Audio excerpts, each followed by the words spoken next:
Hello friends, welcome to my channel मिवंश and सावीवड.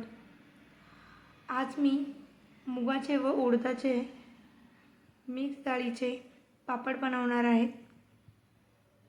त्यासाठी मी अर्धा किलो मूग डाळ व अर्धा किलो उडीद डाळ घेतली आहे. ती दळून आणली आहे. त्यामध्ये मी रामबंधू पापड मसाला टाकला आहे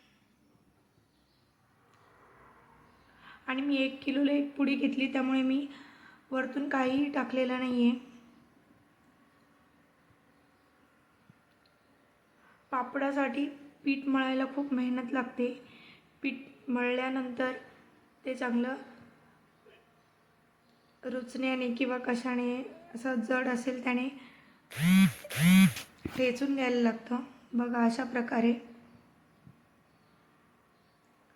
मी 20 ते 25 मिनटं पीठ ठेचून घेतलं आहे.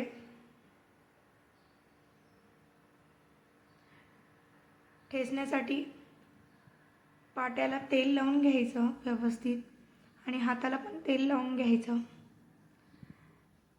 ते कमीत कमी ठेचून झाल्यानंतर पण 8 ते 10 तास मुरायला ठेवायचं ते पीठ. थोडं मेहनती काम आहे, पण खायला खूप छान लागतात घरचे पापड.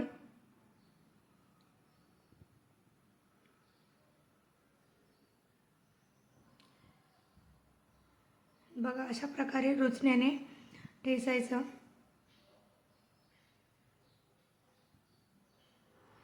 असा गोळा तयार करून ठेवला आहे.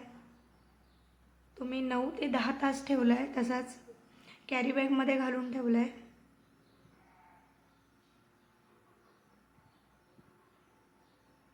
आणि जेव्हा आपण पापड करायला घेतो तेव्हा थोडं थोडं पीठ घेऊन हाताला तेल लावून नंतर हे पीठ असं करायचं आहे.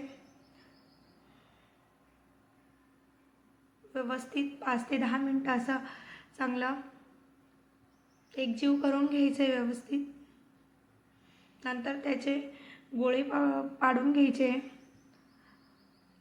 नायलॉनचा धागा असेल तर खूप चांगले, नसेल तर मी साधाच धागा घेतला आहे.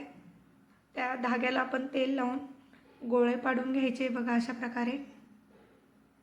आणि ते गोळे लगेच प्लास्टिकच्या पिशवीत ठेवून द्यायचे, कारण सुकल्यानंतर पापड लाटायला खूप त्रास होतो.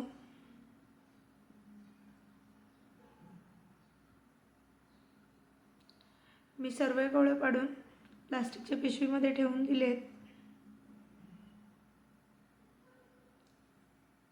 आणि नंतर पापड लाटायला घेतलेत.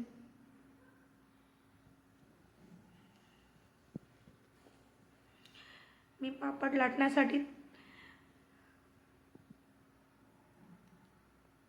पिठाचा वापर केला आहे. पीठ लावले पापड लाटताना.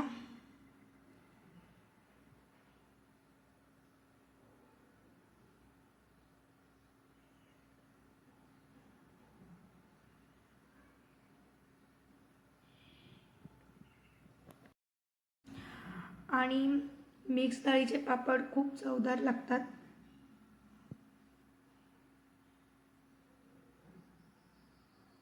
आणि छान पिवळे पापड दिसत आहे.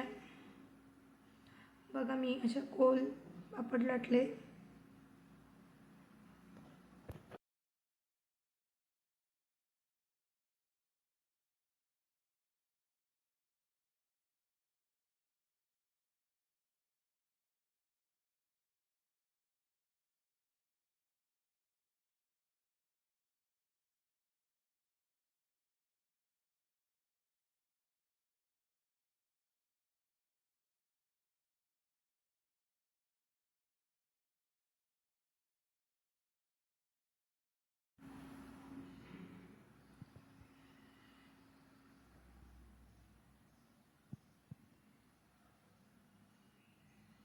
आणि मी एकटीने लाटले तर 3 ते 4 तासात लाटून होतात 1 किलोचे पापड.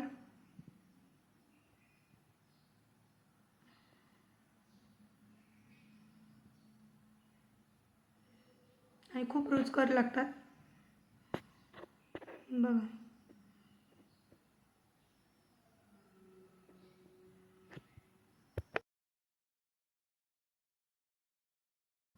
आणि दिसताना पण खूप छान दिसतात पापड. गोल गोल झालेत बघा. तुम्हाला जर माझ्या रेसिपी आवडत असतील तर लाईक करा, कमेंट करा व चॅनलला सबस्क्राईब करा. थँक्यू.